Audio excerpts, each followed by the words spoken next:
प्रियजन हो, कसे आहात? दुखी, घाबरलेले किंवा गोंधळलेले आहात का? ह्या सकाळी कसं वाटतं? मला खूप आनंद आणि समाधान वाटतं. प्रभू माझ्याशी बोलले आणि मीही संवाद साधला. मी खूप आनंदी आहे. तुम्हीही असं म्हणताय का? नाही, ते आले नाहीत किंवा बोलले नाहीत. मला वेळ नव्हता. हे चुकीचं आहे. आपण देवासाठी वेळ द्यायला हवा. त्याच्या पायाशी थांबायला हवं. तो काय सांगतोय ते ऐकायला हवं. जेव्हा आपण बायबल वाचतो, तो आपल्याशी वचनाने बोलेल. आपण त्याच्याशी मोकळेपणाने बोलू शकतो. मी प्रार्थना करण्याचा प्रयत्न केला आहे. माझ्या मुलासाठी, पतीसाठी, कामासाठी, घरासाठी, सेवेसाठी आणि सगळ्याच गोष्टींसाठी मी उपवास केला आणि प्रार्थना केली. काहीच घडलं नाही. किती काळ प्रार्थना करायची, प्रभू ऐकता नाहीत असं वाटतं. पहा, देवाचा माणूस काय म्हणतो. स्तोत्रसंहिता 40 वचन 1. मी धीर धरून परमेश्वराची वाट पाहिली, तेव्हा त्याने माझ्याकडे वळून माझा धावा ऐकला.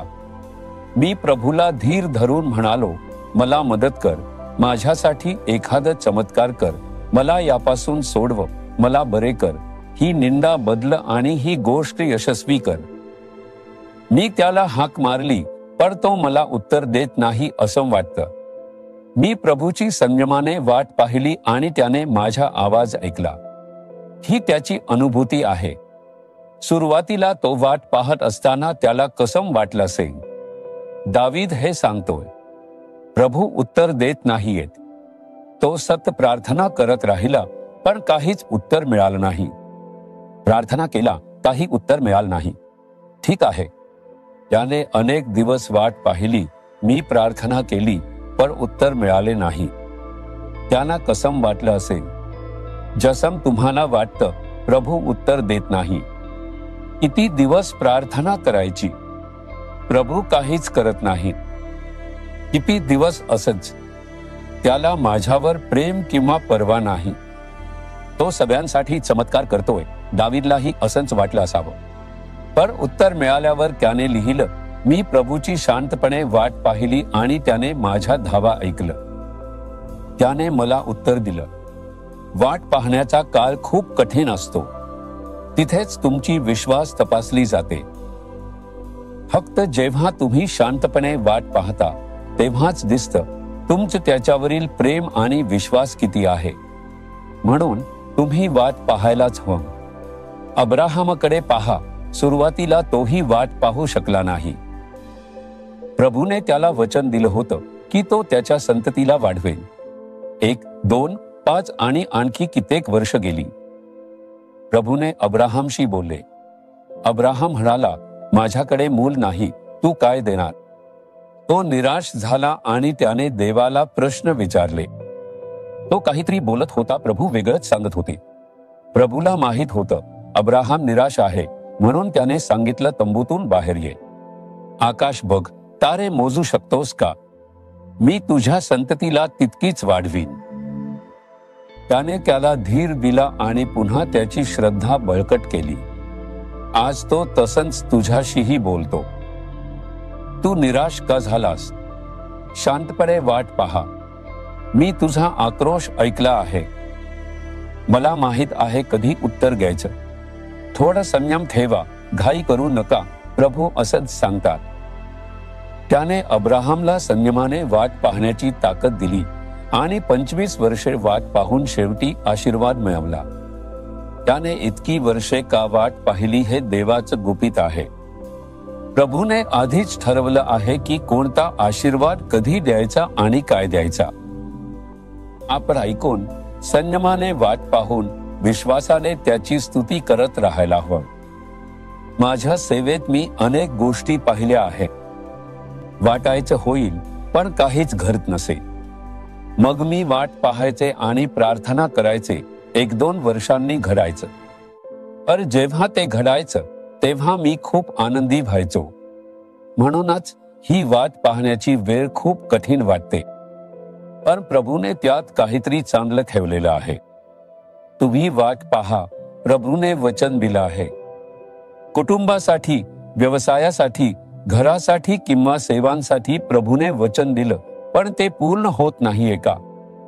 आशेने वाट पहा, योग्य वेळी उत्तर मिळेल.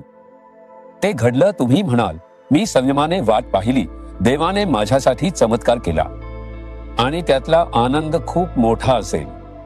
म्हणून दावीद त्याच्या अनुभवाबद्दल बोलतो, मी संयमाने वाट पाहिली, मी आशेने वाट पाहिली, त्याने माझा धावा ऐकला.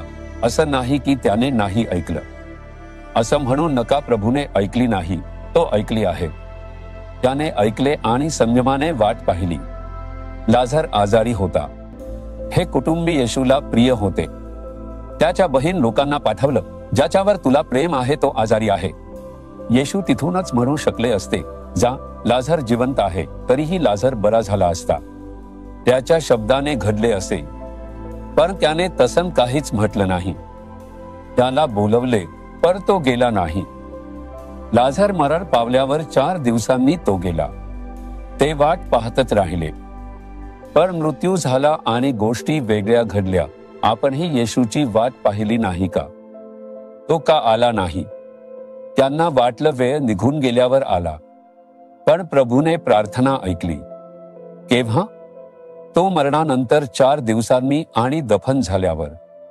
म्हणून आपण आजही त्या चमत्काराबद्दल अभिमानाने बोलत नाही का? प्रभूने एका शब्दाने त्याला बरे केले असते तर तो चमत्कार ठरला नसता. मी तुझ्यासाठी काहीतरी मोठं करतोय, एक अद्भुत घटना घडते. तो संयमाने वाट पाहतो. तूही वाट बघ, मीही तसंच करतो. तू ते योग्य वेळी देणार आहेस. कदाचित आज, उद्या किंवा पुढच्या आठवड्यातही देऊ शकतोस. त्याचा वेळ कोणाला ठाऊक. मी संयमाने वाट पाहीन ते मिळेपर्यंत. तू माझा पिता आहेस आणि माझ्यासाठी काय उत्तम आहे हे तुला माहीत आहे. असं म्हणा, प्रभू, मी संयमाने वाट पाहीन. मी तक्रार, दोष किंवा घाई करणार नाही. मी तुझ्याकडे प्रार्थना केली आहे, माझं कुटुंब वाचेल, पती आणि मुले बदलतील. माझी पत्नी वाचेल, कामात बढती मिळेल, मुलांच्या अभ्यासाला आशीर्वाद देशील. कर्जाची समस्या सुटेल, आजार जाईल, चमत्कार घडेल. येशूच्या नावाने आमेन, आमेन. जीसस रिडीम्ड मराठी ह्या YouTube चॅनेलला सबस्क्राईब करा. सबस्क्राईब बटनावर क्लिक करा आणि बेल चिन्हावरही क्लिक करा. दररोजच्या नवीन कार्यक्रमांची माहिती मिळवा.